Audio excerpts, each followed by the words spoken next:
नमस्कार विद्यार्थी मित्रांनो, इन्फिनिटी अकॅडमीच्या यूट्यूब प्लॅटफॉर्मवरती मी स्वप्नील भंडारे आपलं मनस्वी स्वागत करतोय. विद्यार्थी मित्रांनो, एक अपडेट आहे कृषी सेवा संदर्भात. म्हणजे महाराष्ट्र लोकसेवा आयोगाच्या ज्या जाहिरातीमध्ये कृषी ज्याचं ॲग्रिकल्चरच्या रिलेटेड शिक्षण झालेलं असेल अशा सर्व विद्यार्थ्यांसाठी एक महत्त्वाची बातमी आहे. ही महत्त्वाची बातमी की जे रात्रंदिवस आपलं ध्येय साध्य करण्यासाठी अभ्यास करतायत, रात्रंदिवस कष्ट करतायत अशा विद्यार्थी मित्रांसाठी येणाऱ्या 2026च्या या जाहिरातीमध्ये कृषी विभागाशी संदर्भात जे काही जागा रिक्त आहेत त्याचा अहवाल या ठिकाणी आपल्याला एका माहितीच्या अधिकाराखाली आपल्याला उघड झालेला आहे. मग त्यामध्ये नवीन आपल्याला काही गोष्टी बघायला भेटतात. त्या गोष्टी आपण या ठिकाणी विश्लेषणासहित घेणार आहोत. व्हिडिओ शेवटपर्यंत बघा आणि आपल्या कृषी बांधवांना अर्थात ॲग्रिकॉसला पाठवायला विसरायचं नाही. विद्यार्थी मित्रांनो, व्हिडिओला चालू करूया. तत्पूर्वी इन्फिनिटी अकॅडमीच्या प्लॅटफॉर्मवरती आता जी मुंबई उच्च न्यायालयाचे जाहिरात आलेली आहेत त्यामध्ये शिपाई पोस्ट असेल आणि क्लर्क असेल या दोन्ही बॅचसाठी आपण त्या दोन्ही पदांसाठी अभ्यास करता आपण एक रेकॉर्डेड बॅच या ठिकाणी घेऊन येत आहोत. रेकॉर्डेड बॅच शिपाईसाठी आहे बघा, फक्त 99 रुपयाला आहे.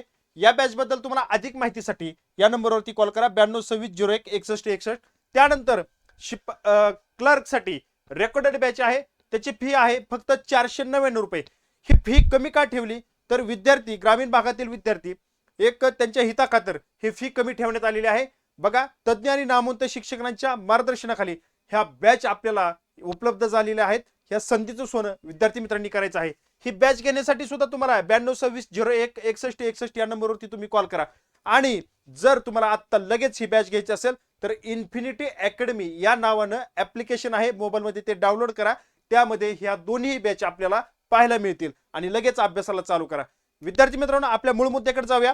बघा, जे काही ॲग्रिकॉस आहेत त्या ॲग्रिकॉससाठी बघा, हे कृषी व पशुसंवर्धन दुग्ध विकास महाराष्ट्र शासन विभागाचा हा जे काही विभाग आहे त्या विभागाचं हे एक या ठिकाणी माहितीच्या अधिकाराखाली आपल्याला ही माहिती मागवली होती आणि त्याबाबत आपल्याला ही माहिती मिळते. बघा, आता माहितीचा जो काही विषय आहे केंद्रीय माहिती अधिकार अधिनियम 2005 अंतर्गत माहिती उपलब्ध करून देण्याबाबत विषय आहे. आणि त्यामध्ये आपण माहिती अधिकारात मागणी केलेल्या माहितीच्या अनुषंगाने असं कळवण्यात येतं की म्हणजे मग विषय पण तुम्हाला समजेल म्हणून सांगतोय की महाराष्ट्र कृषी सेवा परीक्षा व महाराष्ट्र कृषी प्रशासकीय सेवा 2026 करता. लक्षात घ्या कशा करताय या गोष्टी इथं लगेच क्लिअर होत आहेत. 2026 करता महाराष्ट्र लोकसेवा आयोगास मागणी पत्र पाठवण्यासाठी सरळ सेवेच्या कोट्यातील उपलब्ध होणारी पदे खालील प्रमाणे आहेत. आता यामध्ये मग कोणती पदे आहेत मग बघा, गट अ कृषी उपसंचालक एसडीओ ची पदे किती आहेत 24 पदे या ठिकाणी रिक्त आहेत. त्यानंतर महाराष्ट्र कृषी सेवा गट ब तंत्र अधिकारी संवर्ग 78 पदे या ठिकाणी रिक्त आहेत. आणि त्यानंतर गट ब कनिष्ठ संवर्ग महाराष्ट्र कृषी सेवा 137 पदे आहेत. आणि त्यानंतर आता या ठिकाणी नवीनच कृषी अधिकारी जिल्हा परिषद बघा, गट ब कनिष्ठ राजपत्रित संवर्ग 236 पदे आहेत. ही पदे या ठिकाणी आपल्याला पाहायला मिळत आहेत नव्याने आणि ही सुवर्ण संधी आपल्या ॲग्रिकॉसांना उपलब्ध होते. विद्यार्थी मित्रांनो, या गोष्टीचा आपण या कृषी विभागाचं म्हणा शासनाचं म्हणा आपण अभिनंदन करायला पाहिजेत. विद्यार्थी मित्रांनो, कधी बोतो ना भविष्य आपल्याला या गोष्टी या आपल्याला पाहायला मिळतात आणि आपल्याला या महाराष्ट्र लोकसेवा आयोगाकडून या ठिकाणी येणाऱ्या 2026 मध्ये ही जाहिरात या ठिकाणी येईल पाहायला मिळेल. आणि ह्या 236 जागा म्हणजे तब्बल 236 नवीन विद्यार्थ्यांचं या ठिकाणी स्वागत केलंय. कोणत्या विभागातून जिल्हा परिषद कृषी विभाग कृषी अधिकारी यामध्ये तुम्हाला हा जॉब मिळणार आहे. विद्यार्थी मित्रांनो, राजपत्रित दिलंय, राजपत्रित संवर्ग लक्षात ठेवा, आपल्यासाठी खूप आनंदाची बाब या ठिकाणी आपल्याला पाहायला मिळते. त्यानंतर महाराष्ट्र प्रशासकीय सेवा गट ब सहाय्यक प्रशासकीय अधिकारी जागा आहेत 9. अशा तब्बल 484 जागांचं या ठिकाणी मागणी पत्र या ठिकाणी सरळ सेवेच्या कोट्यातील उपलब्ध होणारी जी काही पदे आहेत ते आयोगास मागणी पत्र पाठवण्यासाठी ही पदे उपलब्ध झालेली आहेत, कृषी विभागाने केलेली आहेत. याबद्दल मी सर्व ॲग्रिकॉसच्या वतीनं मी कृषी विभागाचं या ठिकाणी अभिनंदन करतो की ही संधी उपलब्ध 2026 करता मोठ्या प्रमाणात उपलब्ध करून देत आहेत आणि आमच्या ॲग्रिकॉस सर्व मित्रांना या ठिकाणी हे आनंदाचे दिवस पाहायला मिळतील मी आशा व्यक्त करतो महाराष्ट्र लोकसेवा आयोगाकडून. विद्यार्थी मित्रांनो, जो कष्ट करीन प्रामाणिकपणे कष्ट करीन, जो रात्रंदिवस या ठिकाणी झटणार आहे की मला ती पोस्ट हवी आहे, जो रात्रंदिवस या ठिकाणी प्री आणि सगळ्यात महत्त्वाची एक गोष्ट लक्षात असू द्या, आपल्या ॲग्रिकॉसचा हा सगळ्यात महत्त्वाचा एक प्रॉब्लेम असा आहे मेनची तयारी खूप असते. 4 वर्ष केले, डिग्री केली, डिप्लोमा केलाय, MSc केली, PhD केली, मेनची तयारी खूप असते. पण विद्यार्थी मित्रांनो, आता पहिली जी काय आपल्याला राज्यसेवा प्री होती, ती प्री तशी राहिलेली नाहीये. खूप बदल झालेला आहे. त्यामुळे प्री निघणं हे सगळ्यात कठीण अवघड काम आपल्या ॲग्रिकॉसचं. बऱ्याच विद्यार्थ्यांचा हा प्रॉब्लेम आहे. त्यामुळं ज्याप्रमाणे तुम्ही मेनची तयारी कराल, तो अंगभूत आपला गुण आहे, ते अंगभूत आहे. कारण शेतकऱ्याच्या पोराला जसं म्हणजे माशाच्या पोराला जसं पोहायला शिकवायला लागत नाही, तसं शेतकऱ्याच्या पोराला शेती करायला शिकवावं लागत नाही.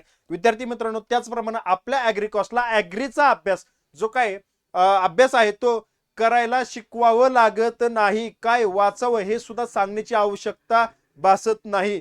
म्हणजे आपला जो काही ॲग्रिकॉस आहे आणि ज्याला प्रशासकीय सेवेमध्ये जायचंय त्या विद्यार्थी मित्राला, त्या ॲग्रिकॉसला हे सांगायची गरज पडत नाही. कारण हा अंगीभूत गुण त्या ठिकाणी ज्यावेळेस तो ॲग्रिकल्चरला ऍडमिशन घेतो तेव्हापासून त्याच्या अंगी बाळगतो. कारण आपला ॲग्रिकॉस हा एका नाईटमध्ये एक सब्जेक्ट काढणारा, हा रात्रंदिवस कष्ट करणारा ॲग्रिकॉस मी स्वतः अनुभवलेला आहे. आणि या विद्यार्थ्याला ह्या ॲग्रिकॉसला जास्त सांगायची गरज पडत नाही. कारण आपले मित्रमंडळी सिनियर लोक जे आहेत ते आपल्याला त्या प्रमाणात मार्गदर्शन करतात, किंवा आपण त्यांच्याकडे बघूनच हा गुण आपण या ठिकाणी घेऊ शकतो.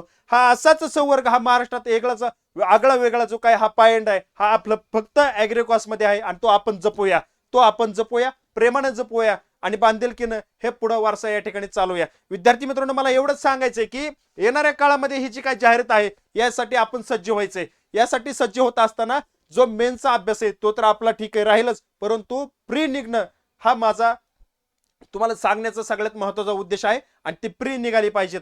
प्री निघाली तर तुमच्या मेनचा केलेल्या अभ्यासाचा फायदा या ठिकाणी तुम्हाला पुढे जाऊन होणार आहे. मग मला काय म्हणायचं की ही प्री तुम्ही कशा पद्धतीने काढायचं, तो प्लॅन तुम्ही तुमच्या बेसवरती, तुमच्या पातळीवरती तुमचा प्लॅन आतापासूनच तयार करा. विद्यार्थी मित्रांनो, आताही तुम्ही जर मेन्सला असाल तर तयारी तुमची चालू असू द्या, काय अडचण नाही.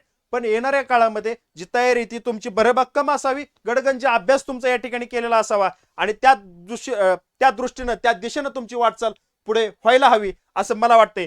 आता बघा पुढे काय सांगितलं की मागणी पत्र हे वित्त विभागाकडील उपसमितीच्या मान्यतेसाठी प्रस्तावित करण्यात आलेलं आहे. आणि वित्त विभागाच्या मान्यतेनंतर मागणी पत्र लोकसेवा पाठवण्यात येईल. आपल्यासाठी हेच हवं होतं आणि ती मागणी मिळून जाईल, काही अडचण नाही. जोपर्यंत आता ही जी काही नवीन येणारी जाहिरात 2026 ची असेल तोपर्यंत ही वित्त विभागाची मागणी पत्र सगळ्यांच्या अगोदर या ठिकाणी पोहोचलेली असेल. अजून काय हवंय आपल्यासाठी, अजून काय हवंय? आणि ही ही लवकरच मागणी जाईल. आणि राहिलं सायला आता जो काही नवीन मागच्या मेनचा जो रिझल्ट आहे तोही या आठवड्यात लागण्याची दाट शक्यता आहे. बघा, अजून कन्फर्म माहिती मिळालेली नाही माझ्यापर्यंत. मी वैयक्तिक अजून मला कन्फर्म श्युरिटी मिळालेली नाही, परंतु 99% चर्चा अंती मला हेच समजलंय की या आठवड्यामध्ये तो लागू शकतो. जास्तीत जास्त 6 ते 7 दिवसात रिझल्ट लागण्याची दाट शक्यता आहे. जर मला काही डिटेल अजून माहिती मिळाली तर मी त्याच्यावरती सेपरेट व्हिडिओ तुमच्यासाठी घेऊन येईल. आता सदरील माहितीने आपले समाधान न झाल्यास उपसचिव तथा प्रथम अपलीय अधिकारी यांच्याकडे तुम्ही ते ठिकाणी लेटर तुम्ही देऊ शकता. मित्रांनो, ही माहिती आपल्याला कशी वाटली या ठिकाणी कमेंट बॉक्स मध्ये सांगा. तुमचे जर काय प्रश्न असतील तर कमेंट बॉक्स मध्ये विचारा. तुमची डिटेल या ठिकाणी मी तुम्हाला परत अजून जर त्यावरती तुमचं जर मला योग्य वाटलं उत्तर प्रश्न तर त्याच्यावरती मी रिप्लाय करेल, काय अडचण नाही. विद्यार्थी मित्रांनो, अभ्यासाला लागा. आपला शेतकऱ्याचा मुलगा हा शेतकऱ्याच्या बांधावरती गेला पाहिजेत. हा ॲग्रिकॉस शेतकऱ्याच्या बांधावरती गेला पाहिजेत. हा माझ्याच शेतकऱ्याचा मुलगा असावा आणि आपल्या बापाला आपला अभिमान असावा की माझाच मुलगा अधिकारी होऊन आपल्या शेताच्या बांधावरती आलेला आहे शेतकऱ्यांना मार्गदर्शन करण्यासाठी. हा बापाला अभिमान वाटावा आणि बापाने आपल्याला उचलून खांद्यावरती घ्यावं आणि गुलाल उधळावा. हा विजय उत्सव जर तुम्हाला साजरा करायचा असेल, हे जर तुमचं जिवंतपणे पाहिलेलं, उघडे डोळे ठेवून पाहिलेलं स्वप्न तुम्हाला साकार करायचं असेल तर तुम्हाला रात्रंदिवस कष्ट केल्याशिवाय पर्याय नाही आणि ते तुम्ही कराल अशी मला आशा आहे. या ठिकाणी मी थांबतो. भेटूया पुढील अपडेटमध्ये. धन्यवाद.